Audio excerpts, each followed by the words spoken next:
고요. 아니, 이름을 하도 자주 개명을 하다 보니까 헷갈리나 보죠. 최서원이었던가 최순실이었던가 하고. 최근 최서원으로 나왔으니까 최서원. 나는 누구인가 최순실이다. 네. 비선 실세. 네. 끝.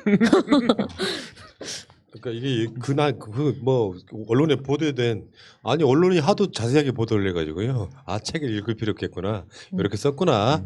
보도 자료가 너무 과했다고 생각이 들어요. 그러니까 뭐 이걸 사볼 사람이 얼마나 있겠습니까? 왜냐하면 박근혜를 좋아하는 사람들도요. 최순실 때문에 박근혜 대통령이 망했다고 생각하기 때문에 편드는 사람이 없어요. 우리들 입장에서는 국정농단의 핵심이기 때문에 내는 없다고 생각을 하는 입장이거든요. 근데 지금 뭐 거기에 보면은 뭐 정윤회를 어떻게 만났고, 그러니까 정윤회와 뭐 자기와 했던 관계에 있어서 뭐 여러 가지 실드를 찾는데 그건 별 의미 없다고 보고 최순실이 그 책에서 뜬금없이 조국 장관을 끌어들여가지고 조국의 거짓말은 국정농단을 넘어서 국정장악이다라고 하는 거의 무슨 그러니까 이게 맥락도 없는 그냥 미친 소리 한 거예요. 어차피 얘는 국정이 뭔 뜻인지를 모를 거예요. 국정이 뭔 뜻인지를 모르니까 국정농단, 국정장악이 무슨 의미인지도 모르고 그냥 언론에서 국정농단이랑 비교를 하니까 저기가 더했다. 나는 아무런 잘못이 없다. 이런 게 무슨 마치 피해자 코스프레를 하려고 책을 쓴 것 같은데 저는 이 책을 개인적으로 한번 읽어보려고 합니다. 정신 분석을 한번 해보고 싶어요. 읽어. 네, 무슨 생각인지 제가 꼭 구해서 읽어보고 꼭 이야기를 하겠습니다. 그러니까 많은 분들이 눈을 버리는 걸 혼자 해주겠다는 거예요. 그렇죠. 돈 주고 살라고요? 아주. 돈 주고 살라고 저자와 사인도 받아야 하는 거예요. 그거까지는 안 돼요. 아니 그러니까 이게 지금 뭐 뒤에 보면 대략 이런 것들이 있잖아요. 이건 국정농단을 넘어 국정장악이다. 그 놀라움에 내가 정신이 번쩍 들었다. 나는 왜 그렇게 버티질 못하고 왜 딸이 그렇게 당하고 쇠고랑까지 차면서 덴마크 현재 한국 대사관 직원의 협박 공갈에도 침묵하고 있었는지 가슴이 터질 것 같다. 조국 장관이 국정장악을 했다는 증거가 뭐가 있지요? 아까 이게 이 비유가 이게 퇴고하는 사람이 없었나 봐요. 이렇게 쓰면 공감력이 없는 거야. 제 생각에는 이거를 자기가 쓰지는 않았을 거고요. 당연하죠. 네, 자기가 쓰지 않았을 거고 누군가 써줬을 텐데 정말 이렇게 정치적 목적을 두고 쓰지 않았을까 하는 생각이 들어요. 그러니까 지금 뭐 들리는 말에 의하면 최순실 씨가 감옥에 안 있다고 그러더라고요.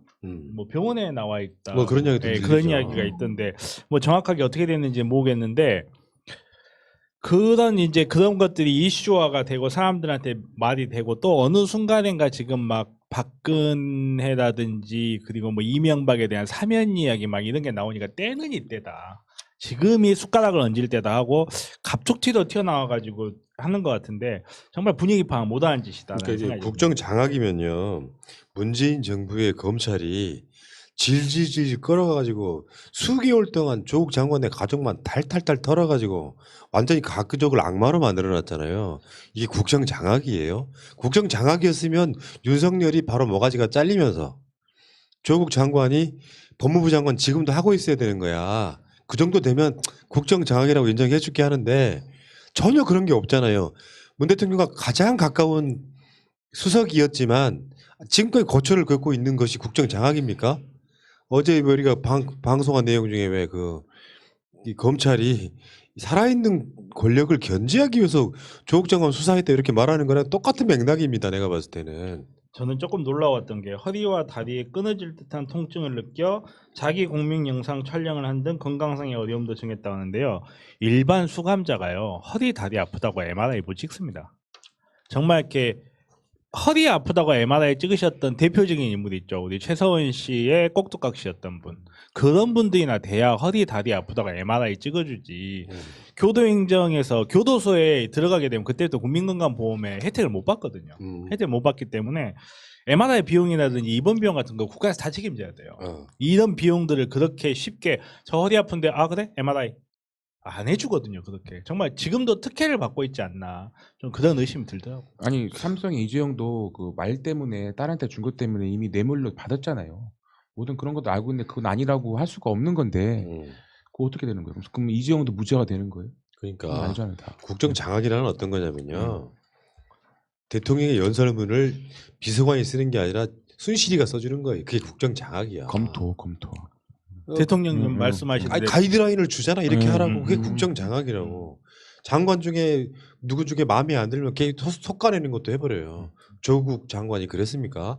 이거는 뭐 아니 그러니까 이게 무슨 뭐 맥락이 맞아야 대충 그렇구나 이렇게 공감이 되는데 국정장악당한 사람이 오늘도 재판 나갔잖아. 그 옛날에 그 503의 비서관들이 그랬잖아요. 최순실의 사람은 있는 사람들이 존재하지 않고 없는 사람이다. 그 스스로가 비선 실세가 그런 사람이잖아요. 움직이지 않은 아무도 모르는 사이에 모든 것들을 실제로 다 하고 있는 실질적인 대통령 역할을 누가 했습니까?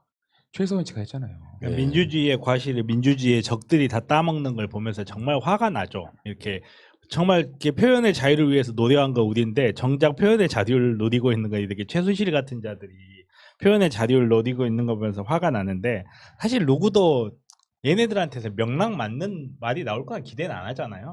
그냥 짜증이 좀 나더라도 그냥 그런 놈도 있구나 하고 좀 웃고 넘기죠.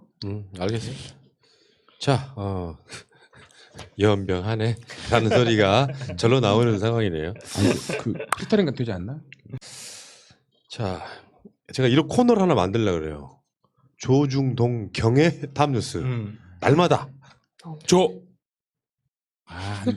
아니야, 지금 그런 거 할 타임 아니야, 확진자. 그런 건가? 그러니까 수가 없어. 밤에 봐봐요.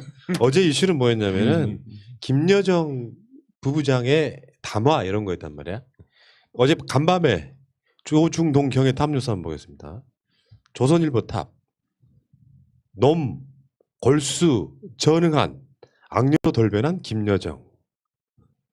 부드러운 이미지에서 돌변, 거칠어진 입, 의도적 작전.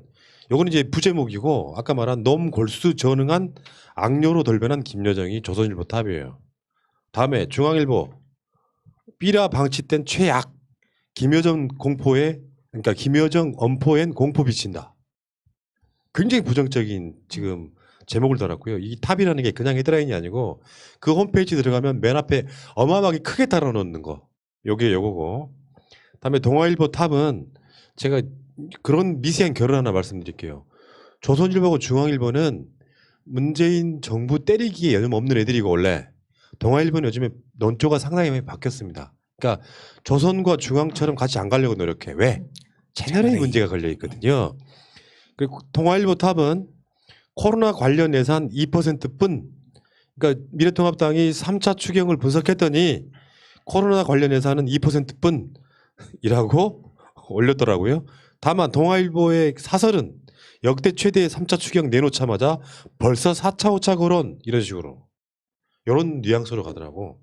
자, 여러분의 관심사는 조중동 경이죠. 경향신문. 이제는 경향신문을 절대 진보라고 저는 보지 않습니다. 경향신문의 탑은 나눔의 집 후원금 중 할머니들 위해 직접 쓴 돈 1%도 안 돼. 근데 나눔의 집은 정의연과는 아무 상관없죠. 그러니까 이게 뭐랄까요, 이게 탑에 올라갈 만큼의 난 뉴스라고 저는 일단 보지 않거든요. 사실 뭐 김여정이 지금 이 타이밍에서 이런 이야기를 하는 거는 저는 이렇게 김호준 총수도 이야기를 한 적이 있지만 대화를 위한 신호 같은 걸로 파악하는 게 맞는 것 같거든요. 전에도 이렇게 탁현민이 다시 이제 재기용이 되는 것도 남북 간의 어떤 행사 같은 걸 예고하는 걸 수 있다라고 이야기했었고 김여정이 지금 이런 반응이 나오는 것도 대화를 위한 하나의 제스처라고 보는 게 맞을 것 같아요. 근데 그런 부분에 대한 지적이 전혀 없이 그냥 무슨 악마를 만들어 버리고 있죠.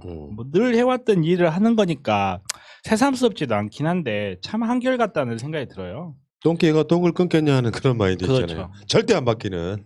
그리고 원래 정도면 탑에 이런 게 올라가거든요. 어저께 그 김종인 비상위원장이 기본소득에서 긍정적으로 말했다가 오워드에서 돌변했거든요. 왜 돌변하는 거 그런 거 탑이 올라가는 거지 북한에 삐라 보내는 것보다 그게 더 우리한테 중요하지 않을까라는 생각이 좀 들었습니다. 네. 저는 나눔의 집 문제를 좀 거론하고 싶은데 경향신문뿐만이 아니라 많은 언론들이 제목에서 나눔의 집을 많이 얘기를 해요. 그리고 나눔의 집 후원했다가 그거 반환 소송한 사람들도 있잖아요.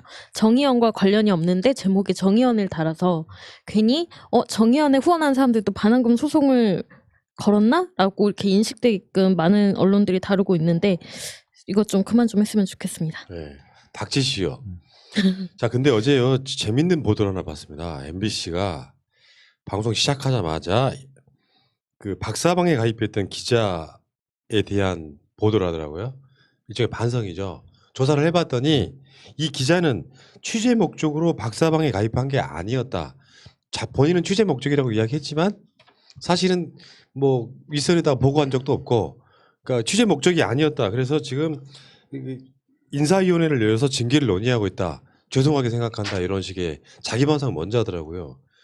이 MBC 기자가 물론 MBC 정통 출신도 아니에요.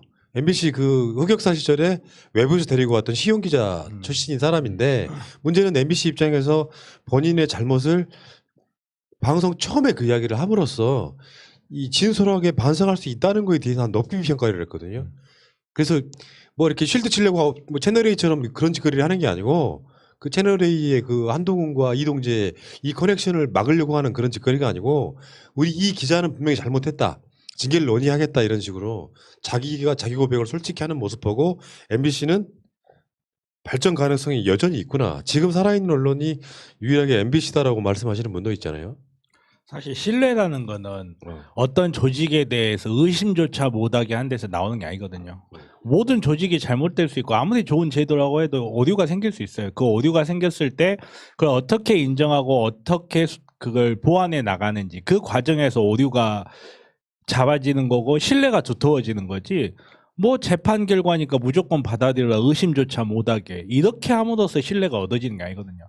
정말로 국민들의 혹은 그 사회에 그 질문에 대해서 투명하게 공개하고 그것을 보완해 나갈 때 신뢰가 쌓인다는 것을 저는 좀 강조해서 말씀드리고 싶습니다. 예. 근데 최근에 이제 길게 할 이야기는 아닌데 이슈 중에 하나가 MBC의 수신료에 대한 부분이 있어요. 같은 공영방송이에요. 좀 더 정확하게 구분을 해드리면 KBS를 국영이라고 생각하시는 분들이 있지만 공영방송입니다. 그렇죠. 개념이 좀 달라요. 그렇죠. MBC도 공영이에요. 근데 수신료, 소위 말하면 시청료를 KBS는 받고 있잖아. MBC가 지금 적자 상태에서 가장 불리한 위치에 처해 있는 거예요. 광고 수주도 직접 못해. SBS 등은 광고 수주 직접 합니다. 뭐 이런 그 코바코라 그래서 코바코죠. 광고를 받아서 나눠주는 그 시스템 속에서 아무것도 못해요. 근데 MBC가 지금 뉴스는 가장 공정하게 하고 있죠. 다만 그 어제 방송에서인가요?